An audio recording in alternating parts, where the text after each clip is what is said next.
السلام علیکم ورحمۃ اللہ وبرکاتہ۔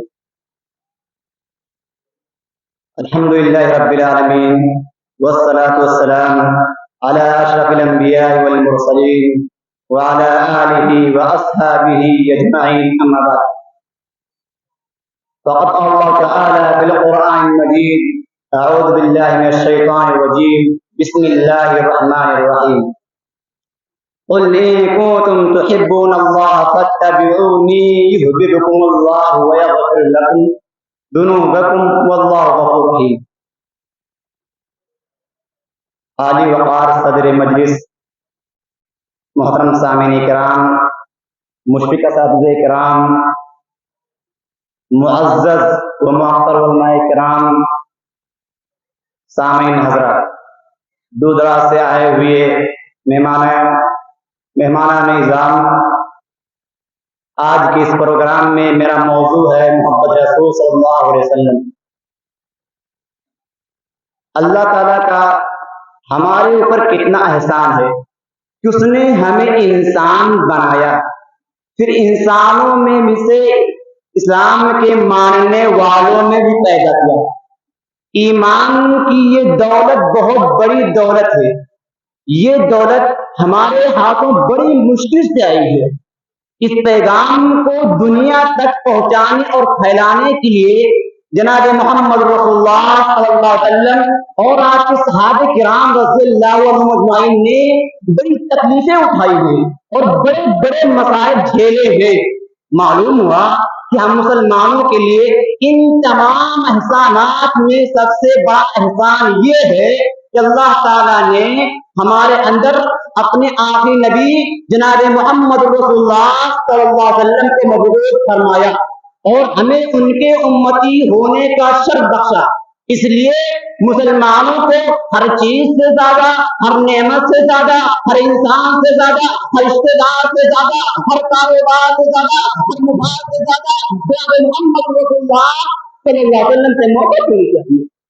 شاعر نے کیا خوب کہا ہے کہ محمد سے محبت کی، محمد سے وفا تونے تو ہم تیرے ہیں، کی محمد سے وفا تونے تو ہم تیرے ہیں۔ یہ جہاں چیز ہے کیا لاہو قلم تیرے ہیں، یہ جہاں چیز ہے کیا لاہو قلم تیرے ہیں۔ محترم سامعین کرام، محبت رسول ایمان کا معیار، اس کے کامل ہونے کی علامت ہے۔ جیسا کہ صحیح بخاری میں حضرت انس رضی اللہ عنہ سے روایت ہے کہ نبی کریم صلی اللہ علیہ وسلم نے فرمایا: لا يؤمن أحدكم حتى أكون أحب إليه من والده وولده والناس أجمعين۔ تم میں سے کوئی شخص مومن ہو ہی نہیں سکتا جب تک میں اس کے نزدیک، اس کے ماں باپ، اس کی اولاد اور دنیا کے تمام لوگوں سے زیادہ محبوب نہ ہو جاؤں۔ یعنی مسلمان میزان کے پلڑے میں رسول اللہ صلی اللہ علیہ وسلم کی محبت کو رکھے اور دوسرے پلڑے میں دنیا اور دنیا کی تمام چیزوں، تمام انسانوں اور ہر قسم کی نعمتوں کی محبت کو رکھے۔ اگر رسول اللہ صلی اللہ علیہ وسلم کی محبت دنیا کی تمام چیزوں کی محبت پر غالب ہے تب تو ایمان ہے، اور اگر رسول اللہ دنیا اور دنیا کی تمام چیزوں کی محبت رسول اللہ صلی اللہ علیہ وسلم کی محبت پر غالب ہے تو پھر ایمان نہیں ہے، یا تو کفر ہے یا نفاق کو نہ رہا۔ جی ساتھیوں، نبی صلی اللہ علیہ وسلم سے سب سے زیادہ محبت صحابہ کرام رضی اللہ عنہم اجمعین کو تھی، جیسا کہ حضرت انس رضی اللہ عنہ فرماتے ہیں: لم يكن شخص احب الیہ من رسول اللہ۔ صحابہ کرام رضی اللہ عنہم اجمعین کے نزدیک رسول اللہ صلی اللہ علیہ وسلم سے زیادہ کوئی محبوب نہ تھا۔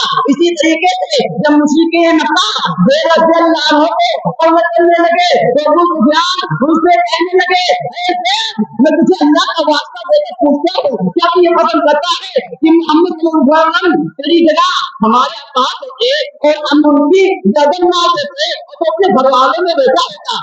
ابو سفیان زید رضی اللہ عنہ کہنے لگے: واللہ ما يحب ان محمدا الان في مكانه الذي هو فيه تصيبه شوكة تعطيه وانا جالس في اهله۔